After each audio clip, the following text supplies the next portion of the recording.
আসসালামু আলাইকুম ওয়া রাহমাতুল্লাহি ওয়া বারাকাতুহু। প্রিয় ছাত্রীরা যারা আছো, আশা করি তোমরা ভালো আছো। তোমরা জানো এই অনলাইন ভিডিওটি কি জন্য চালু করা হয়েছে, সেই বিষয়ে আমি আর বলছি না। আমি সরাসরি আজকের আমাদের আলোচ্য বিষয় অর্থাৎ তোমাদের কাছে আমি ভৌতবিজ্ঞান চ্যাপ্টারটি নিয়ে এসেছি। কিছু অংশ আমরা জানবো, শিখবো, পড়বো বলে। তোমাদের প্রথমে যেটা আমি বলতে চাই, তোমরা অবশ্যই কিন্তু বইটি হাতে নাও। তাছাড়া কিন্তু তোমরা কিছুই মনে থাকবে না, ভুলে যাবে সব। তো বইটি হাতে নাও, খাতা নাও, কলম নাও। নিয়েছো? তাড়াতাড়ি নাও।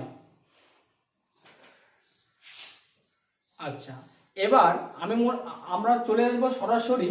তোমরা বোর্ডের দিকে দেখো কি আলোচনা করতে যাচ্ছি। তোমাদের যে লাইফ চ্যাপ্টারটি আছে, সেই লাইফ চ্যাপ্টার বা আলোর অধ্যায় থেকে আমরা কি কি বিষয় আলোচনা করব এক নজরে আমি বলে দিচ্ছি। গোলীয় দর্পণে আলোর প্রতিফলন সম্পর্কে আমরা আজকের আমাদের মূল মেইন টপিক। তো গোলীয় দর্পণ থেকে কি কি জানবো? ধরো গোলীয় দর্পণটা কি, এর সম্বন্ধে তো জানতে হবে আগে, কাকে বলে বা গোলীয় দর্পণ কি, জিনিসটা কেমন জানবো। গোলীয় দর্পণের প্রকারভেদ সম্পর্কে জানবো, যে গোলীয় দর্পণ কয় ধরনের হতে পারে বা কয় রকম হতে পারে। দ্বিতীয়ত যেটা জানবো, গোলীয় দর্পণ সম্পর্কিত কিছু বিভিন্ন জ্যামিতিক অংশ, অর্থাৎ একটা গোলীয় দর্পণের কি কি বিভিন্ন অংশগুলো আছে, জ্যামিতিক অংশগুলো। যেমন ধরো মধ্যবিন্দু কাকে বলে বা মেরু বলতে কাকে বলে, বক্রতা কেন্দ্র কাকে বলে, প্রধান অক্ষ কাকে বলে বা বলতে কি বলছো, কোনটাকে বলবো, বক্রতা ব্যাসার্ধ কাকে বলবো, সেগুলো আমরা জানবো। আর সে আছে উন্মেষ। এই জিনিসগুলো আমরা একটু জানার চেষ্টা করব। তো তোমরা দেখো, দর্পণ আমি প্রথমে বলে দিই।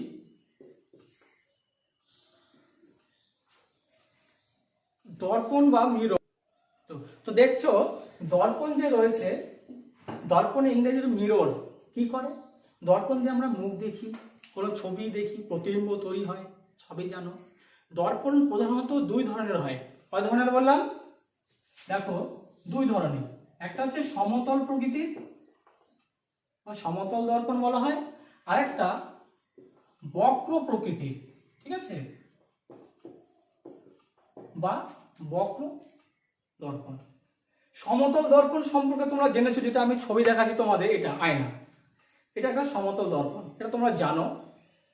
এটা সম্পর্কে তোমরা ক্লাস 7 এবং 8 বা অষ্টম সপ্তম শ্রেণী তোমরা পড়েছো, কিভাবে কেমন করে প্রতিবিম্ব তৈরি হয়, আলোর প্রতিবিম্ব বা আলোর প্রতিফলন কেমন করে তৈরি হয়, তোমরা জেনেছো, পড়েছো। দশম শ্রেণীর যে পাঠ্য অংশে তোমাদের কিন্তু সমতল দর্পণটা নেই, ঠিক আছে। তোমাদের কি আছে? গোলীয় দর্পণ সম্পর্কে পড়া রয়েছে। গোলীয় দর্পণ সম্পর্কে কিভাবে গোলীয় দর্পণের প্রতিবিম্ব তৈরি হয়, কিভাবে গোলীয় দর্পণের প্রতিফলন হয় আলোর, সেই সম্পর্কে তোমাদের পড়তে হবে, সেই সম্পর্কে তোমাদের পড়া আছে।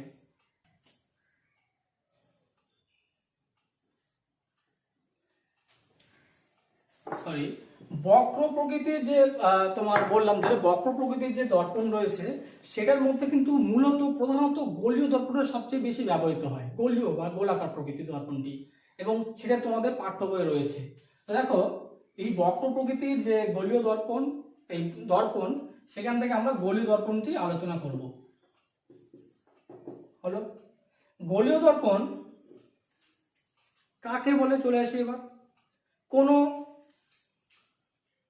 কোনো একটি বক্র প্রতিফলক তল, কি বললাম, কোনো একটি বক্র প্রতিফলক তল, বক্র মানে বুঝতে পারছো বাঁকা, ঠিক আছে, বা বাঁকানো। তাহলে কোনো একটি বক্র প্রতিফলক তল কেন বলছি? যেখান থেকে আলোক রশ্মি এসে কি হবে, যেখান থেকে কি হয়, ফিরে যায়, প্রতিফলিত হয়ে যায়, সেই তলটাকে বলা হয় প্রতিফলক তল। তাহলে কোনো বক্র প্রতিফলক তল যদি কোনো গোলকের একটা অংশ হয়, ঠিক আছে, তখন সেই দর্পণকে আমরা বলবো গোলীয় দর্পণ, ঠিক আছে। ছবিটা দেখে নাও। ধরো এমন হতে পারে, ধরো এটা একটা আমার পুরো গোলাকার অংশ, একটা গোলাকার অংশ। এই গোলাকার অংশের যদি ধরো এই যে তোমার পৃষ্ঠটা রয়েছে, অর্থাৎ বাইরের পৃষ্ঠটা, হ্যাঁ, তো দেখো এখানে একটা গোলক এঁকেছি আমি। তো যখন দেখবো আমরা এই গোলকের দুটো পৃষ্ঠ, তুমি ভালো করে দেখো, খেয়াল করতে পারবে, অর্থাৎ দুটো তল। কিরকম তল? দেখো একটা ভেতরের দিকে অংশ একটা তল আছে না, ঠিক আছে? আর একটা যদি তুমি বাইরে থেকে দেখো, দেখো বাইরের দিকে একটা তল আছে। অর্থাৎ আমি একটু উদাহরণ দিয়ে বলি, তোমরা চামচ দেখেছো নিশ্চয়ই, চামচ দেখেছো, বা তোমরা একটা কাটা বল, তোমরা যে ক্রিকেট বল খেলো, তাই তো, সেই বলটিকে যদি তোমরা দ্বিখণ্ডিত করো কেমন আসবে? বাটির মতো, তাই না? তো বাটির মতো যদি আসে, তাহলে দেখো ভেতরের দিকে একটা তল থাকে না, বাঁকা বক্র অংশ, এরকম একটা তল থাকে, বুঝতে পারলে? অর্থাৎ ভিতরের দিকে যে তলটা বলছি, আর ওপরের ভেতরের দিকে, মানে একটা বলকে দ্বিখণ্ডিত করলে ভেতরের দিকে যে পৃষ্ঠটা, সেটা একটা তলের মতো কাজ করবে, প্রতিফলক তলের রূপে কাজ করবে। আর ঠিক ওই দ্বিখণ্ডিত বলের অংশের পৃষ্ঠে, মানে বাহির পৃষ্ঠে বাইরের দিকে যে একটা অংশ আছে, সেটাও কিন্তু প্রতিফলক তল রূপে কাজ করে। তার মানে একটু সহজভাবে যদি বলি আমি, যে একটা গোলকের কিন্তু আমি যদি কি করি, একটা অর্ধেক অংশ করি, দেখো একটা গোলককে যদি আমি দ্বিখণ্ডিত করি বা অর্ধেক অর্ধেক করি, করলাম, তাহলে একটা গোলককে দ্বিখণ্ডিত অর্ধেক করলে দেখো একটা ভেতরের দিকে একটা অংশ তার পাচ্ছ, তো দেখতে পাচ্ছ ভেতরের দিক, এটা কিন্তু একটা প্রতিফলক তল রূপে কাজ করে, হলো। দ্বিতীয়ত তুমি এবার বাইরের দিক বরাবর লক্ষ্য করো, করলে তাহলে বাইরের দিকেও কিন্তু একটা কি আছে, প্রতিফলক তল বা তল দেখতে পাচ্ছ, ওটাও কিন্তু প্রতিফলক তল রূপে কাজ করে। তাহলে একটা গোলকের দুটো আমরা কি পাচ্ছি, প্রতিফলক তল, মানে দুই ভাবে, একটা ভেতরের দিক বরাবর, একটা বাইরের দিক বরাবর। তো তোমরা জানবে এর পরিপ্রেক্ষিতে গোলীয় দর্পণ কিন্তু দুই প্রকৃতির হয়ে থাকে। কেমন করে দেখো, কি কি তোমাদের একটু বলে দিই, যে নামগুলো একটু বলে দিচ্ছি। একটা হচ্ছে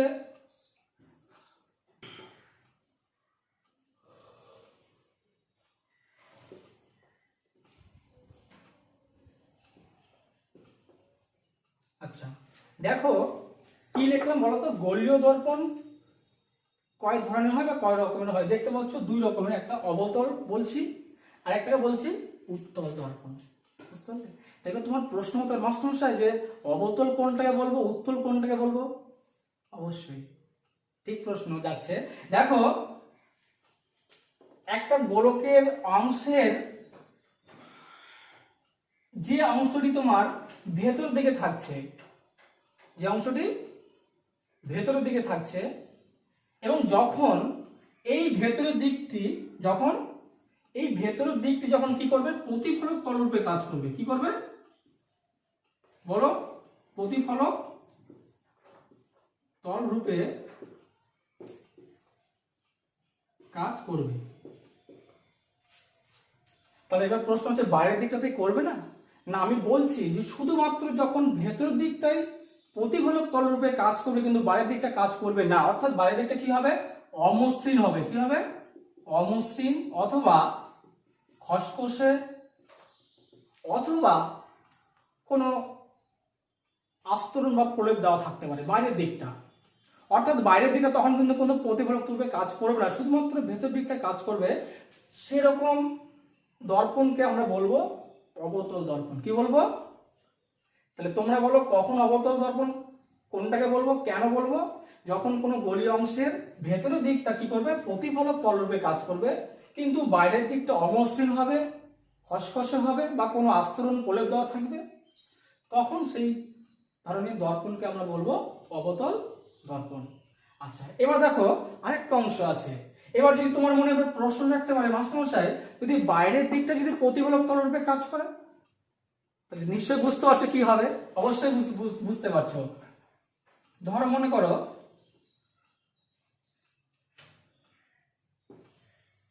এটা মুছে দিলাম, ধরো এরকম আর কি, যে এটা একটা গোলকের অংশ। এবার যদি ভেতরেরটা অমসৃণ হয়, কি বললাম, ভেতরেরটা যদি অমসৃণ হয়, মানে ভেতরের দিকে যে অংশটা সেটা অমসৃণ বা খসখসে, কিন্তু বাইরের দিকের পৃষ্ঠ দেখছো, বাইরের দিকের পৃষ্ঠটা, এটা যখন প্রতিফলক তলরূপে কাজ করবে,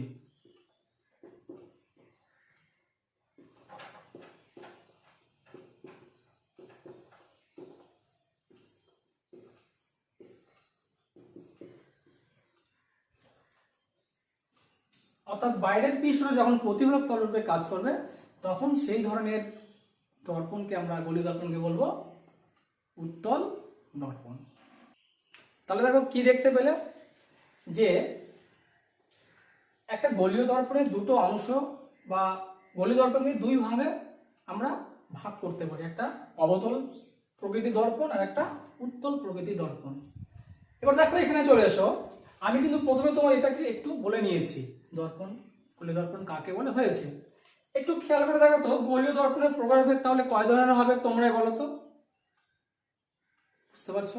গলীয় দর্পণের প্রকারভেদ হচ্ছে দুই ধরনের, একটা অবতল দর্পণ আর একটা উত্তল দর্পণ। তাহলে এই দুটো পয়েন্ট আমার হয়ে গেল। এবার তোমাদের মধ্যে একটু প্রশ্ন জাগতে পারে যে মাস্টারমশাই আপনি তো বললেন যে এটা বাইরের দিকটা যদি অমসৃণ হয়, কি হয়, অমসৃণ হয়, তাহলে ভেতরের দিকটা কি হবে, মসৃণ। তার মানে কি ভেতর দিকটা প্রতিফলক তলরূপে কাজ করবে। কেমন করে কাজ করে, ধরো ধরো কোনো আলোক রশ্মি, ধরো আলোক রশ্মি গুচ্ছ বা আলোক রশ্মি এসে এই দর্পণের এই ভেতরের তলে এসে পড়লো বা আপতিত হলো, বুঝতে পারলে? তখন কিন্তু কি হবে, এখান থেকে কি হবে, প্রতিফলিত হবে,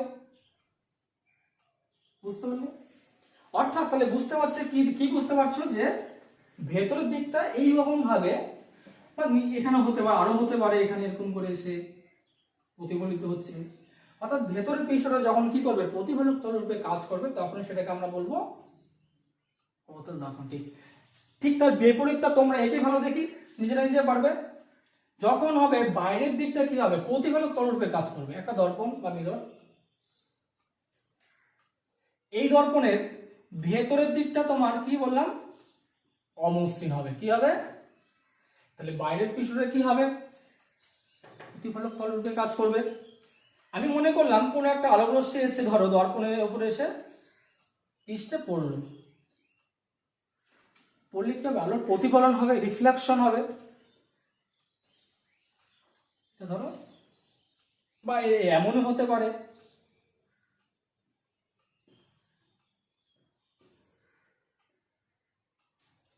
তার মানে দেখো ওই চিত্র দেখে তুমি বুঝতে পারছো, অবশ্যই ভালোভাবে তুমি বুঝতে পারছো যে প্রতিফলক তল রূপে কোন কোন তলগুলো কাজ করছে। কখনো প্রতিফলক তল রূপে মানে বাইরের দিকটা কাজ করছে, কখনো প্রতিফলক তল রূপে দর্পণের ভেতর দিকটা কাজ করছে। যখন ভেতরের দিকটা কাজ করবে তখন সেটাকে কি বলা হবে বলো দেখি, অবতল দর্পণ। আর যখন বাইরের দিকটা প্রতিফলক তল রূপে কাজ করবে তখন সেটাকে বলা হবে ক্লিয়ার।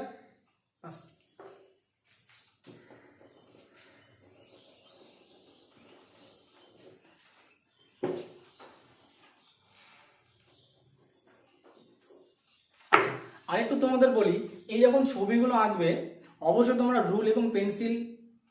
রুল পেন্সিলের সাহায্য নেবে, কম্পাসের সাহায্য নেবে, এবং যতটা সুন্দর ছবিগুলোকে ফুটিয়ে তুলবে। কেননা লাইট সংক্রান্ত যে ছবিগুলো আছে এগুলো খুব গুরুত্বপূর্ণ ছবি, এবং এই ছবিগুলোতে তুমি যতটা সুন্দরভাবে অ্যাকুরেটভাবে ছবিগুলো আঁকতে পারবে, খুব দেখতে সুন্দর হবে, ভালো লাগবে, বুঝতে পারলে তো?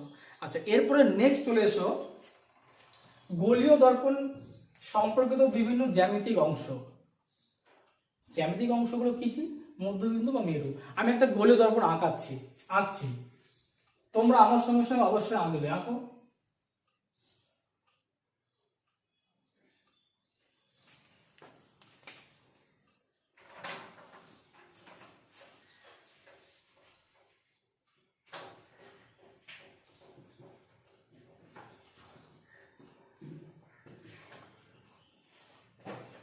গলীয় দর্পণের বিভিন্ন জ্যামিতিক জ্যামিতিক অংশ। হ্যাঁ, গোলীয় দর্পণের বিভিন্ন জ্যামিতিক অংশ। দেখো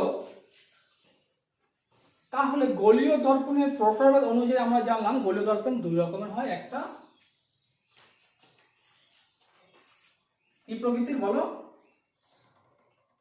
অবতল প্রকৃতির, আর একটা উত্তল প্রকৃতির। আমি আঁকছি ছবিগুলো, দেখো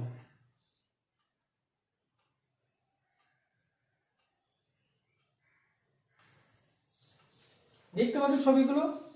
দেখো যখন আমি এই বাইরের পৃষ্ঠটাকে আমি ধরো, বাইরের পৃষ্ঠটাকে আমি অমসৃণ ধরছি, কি ধরছি, অমসৃণ।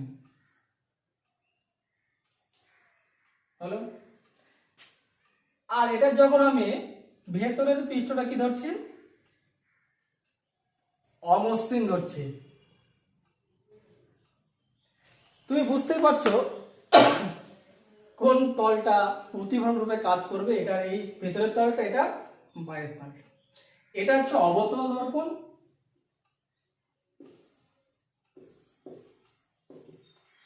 এটা হচ্ছে উত্তল দর্পণ।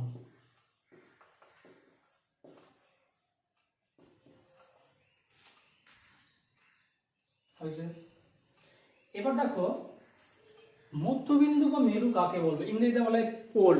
কি বলা হয়, পোল। যেটা দেখো এই যে আমার অবতল দর্পণটা রয়েছে, সেটা একটা অবতল দর্পণ।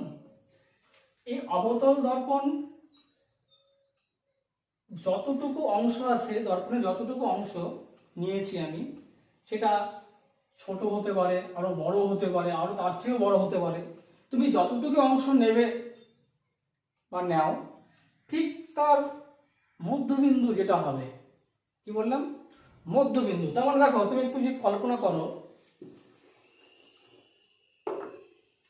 এই অবতল দর্পণ অংশটি ঠিক মাঝের যে অংশটি বা মাঝখানে যে বিন্দু পাবো আমি, অর্থাৎ বলা যেতে পারে এই এই অংশটুকু যে অর্ধেক অংশ যতটুকু হবে, যে বিন্দু পাবো আমি, অর্ধেক করলে যে বিন্দুটি পাবো এক কথায়, সেই বিন্দুটিকে বলা হবে ওই দর্পণের মেরু বলা হবে। কি বলা হবে, মেরু। এটাকে আমি ডিনোট করছি মেরু। সিমিলারলি একই রকম ভাবে কি হবে, এই যে অবতল উত্তল দর্পণটি রয়েছে, এই উত্তল দর্পণের বক্রতল যতটুকু অংশ আছে তার যে অর্ধেক অংশ যেটা হবে, সেই অর্ধেক অংশ করলে আমি যে বিন্দুটি পাবো, মাঝের যে বিন্দু পাবো, ঠিক মধ্যবিন্দুটি, ঠিক সেই মধ্যবিন্দুটিকে আমি বলবো মেরু বা পোল। বোঝা গেল? আচ্ছা, এবার দেখো বক্রতা কেন্দ্র। বক্রতা কেন্দ্র কাকে বলা হয়? বক্রতা কেন্দ্র জানার আগে আমাকে জানতে হবে, ধরো এই অবতল দর্পণটি যে গোলকের অংশ বিশেষ, আমি যদি পুরো গোলকটিকে অঙ্কন করি, ধরো সাপোজ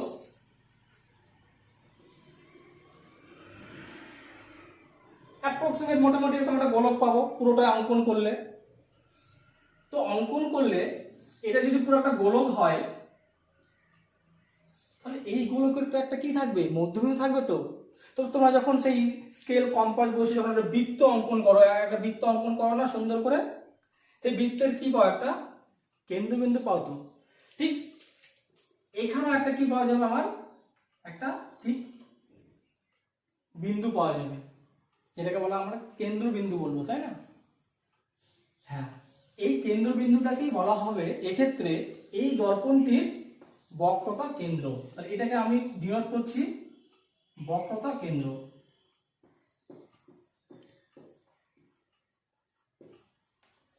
একই রকম ভাবে তোমরা একটু গেস করো তাহলে, এই মানে প্রতিফলক যে অংশ তলটা রয়েছে, এটা যদি আমি পুরোটা বৃত্তের আকারে করি, তাহলে একটা কি হবে, এমনি আসবে।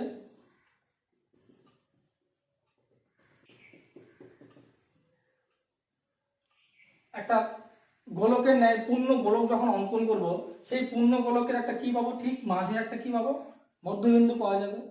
মাঝখানে বা কেন্দ্রবিন্দু, সেই কেন্দ্রবিন্দুটাকে বলা হবে ওই দর্পণের, অর্থাৎ যে দর্পণ আমি বলবো সেই দর্পণের বক্রতা কেন্দ্র। তাহলে এখানে অবশ্যই এটা বক্রতা কেন্দ্র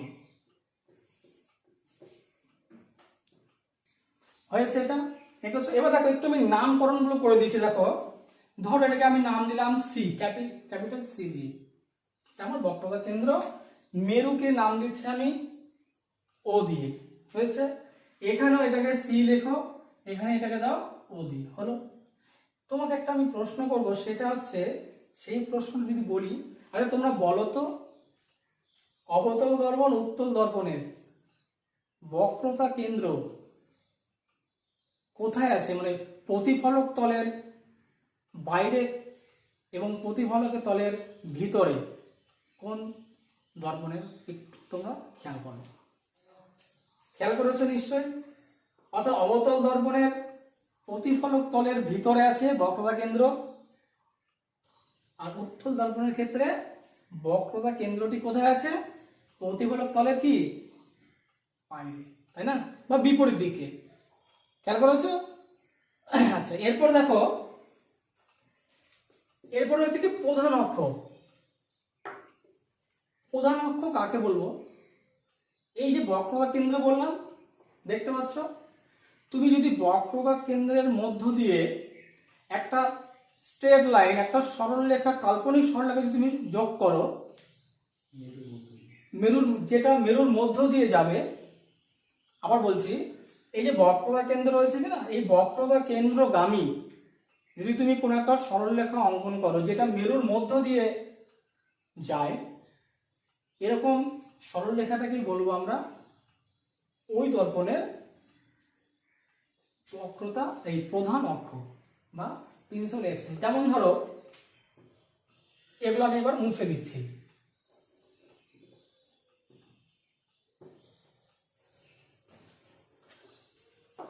মনে করো এটা আমার মেরু, ঠিক আছে। মনে করো এটা আমার বক্রতা কেন্দ্র সি। তাহলে আমি মেরু এবং বক্রতা কেন্দ্রগামী একটা সরলরেখা অঙ্কন করব। তোমরা অঙ্কন করো।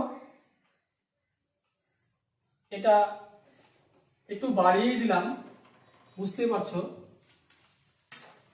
এটা আরো বাড়িয়ে দেওয়া যেতে পারে। ঠিক এই যে সরলরেখাটা দেখতে পাচ্ছ না, এটাকে বলা হবে প্রধান অক্ষ।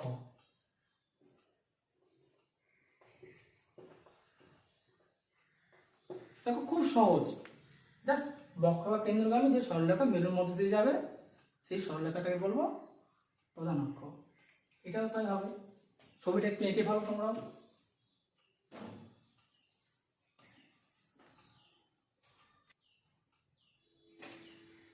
যদি আমি এমন একটা সরলরেখা অঙ্কন করি যেটা বক্রতা কেন্দ্রের ভেতর দিয়ে মেরুর মধ্য দিয়ে যাবে,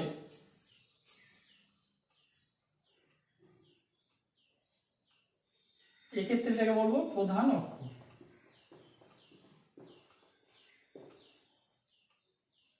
হয়েছে। এবার দেখো বক্রতা ব্যাসার্ধ, তাহলে এটা হয়ে গেল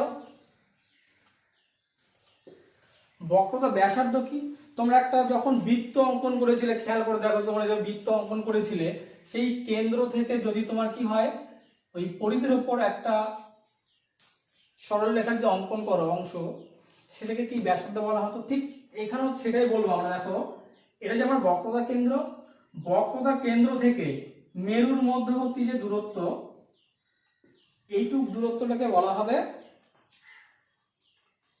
বক্রতা ব্যাসার্ধ।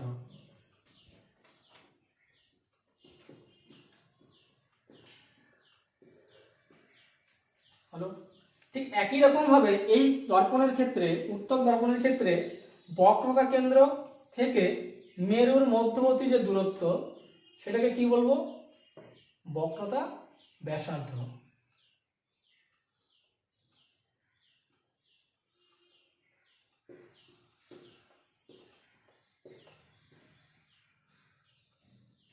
একটুখানি দেখে নাও ভালো করে। হয়েছে। এবার ধরো আর কি হইল, উন্মেষ। উন্মেষ কাকে বলবো? উন্মেষটা হলো, ছবিটা ভালো করে দেখে নাও। আচ্ছা এবার দেখো আমরা শেষ অংশে চলে গেছি, উন্মেষ সম্পর্কে আমরা জানবো। তোমরা দেখতে পাচ্ছ উত্তল দর্পণের ছবি রয়েছে, একটা অবতল দর্পণের ছবি রয়েছে। উত্তল দর্পণের দুটো প্রান্ত দেখানো হয়েছে M1 M2, অবতল দর্পণের দুই প্রান্ত M1 M2। এখানে যদি আমি এই দুই প্রান্ত দুটোকে যদি আমরা কি করি, সরলরৈখিক ভাবে যুক্ত করি,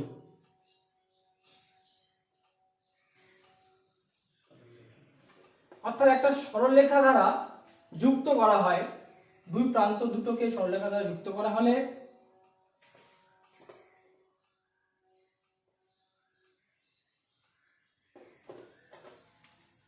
যে অংশটুকু আমরা যে সরলরেখাটা দেখতে পাচ্ছ, এটাকে বলা হবে ওর সরলরৈখিক উন্মেষ, অর্থাৎ ওই দর্পণের সরলরৈখিক উন্মেষ। অর্থাৎ তাহলে কি বললাম, যে দর্পণের দুই প্রান্তকে সরলরেখা দ্বারা যুক্ত করলে যে অংশ পাওয়া যায় সেটা হচ্ছে সরলরৈখিক উন্মেষ। সরলরৈখিক উন্মেষ যত বড় হবে তত দর্পণটি কি হবে, বড় হবে। অর্থাৎ ধরো এটা যদি একটু বড় হয় তাহলে এর দর্পণটা কি হবে, অনেক বড়, তাই না? ঠিক এর ক্ষেত্রে তো এটা যদি বড় হয় অনেকটা, তো এটাও কি হবে, অনেকটা বড় হয়ে যাবে। আচ্ছা কেমন, আরেকটা অংশ তোমরা একটু জেনে রাখবে, যে যদি আমরা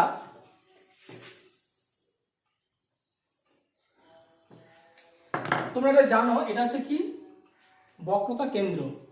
যদি এমন ভাবে করা হয় যে বক্রতা, এই যে প্রান্ত আছে সেই প্রান্ত দুটোকে যদি আমরা বক্রতা কেন্দ্রের সঙ্গে যুক্ত করি, অর্থাৎ দর্পণের প্রান্ত বিন্দু দুটো যদি বক্রতা কেন্দ্রের সঙ্গে যুক্ত করা হয়, এখানে যে কোণটা উৎপন্ন হচ্ছে দেখতে পাচ্ছ একটু, এই কোণটাকে বলা হবে কৌণিক উন্মেষ। ঠিক একই রকম ভাবে এর ক্ষেত্রেও তাই হবে। যদি প্রান্ত বিন্দু দুটো বক্রতা কেন্দ্রের সঙ্গে যুক্ত করা হয় সরলরেখা দ্বারা, যুক্ত করলে বক্রতা কেন্দ্রের সঙ্গে যে কোণ উৎপন্ন করবে সেটাকে বলা হবে কৌণিক উন্মেষ। আমি একটু বলে দিচ্ছি এটাকে।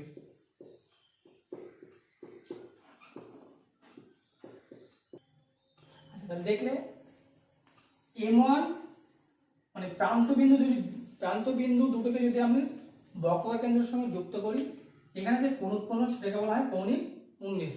এখানেও লিখে দিয়েছি, এখানেও লিখে দিয়েছি, বুঝতে পারছো?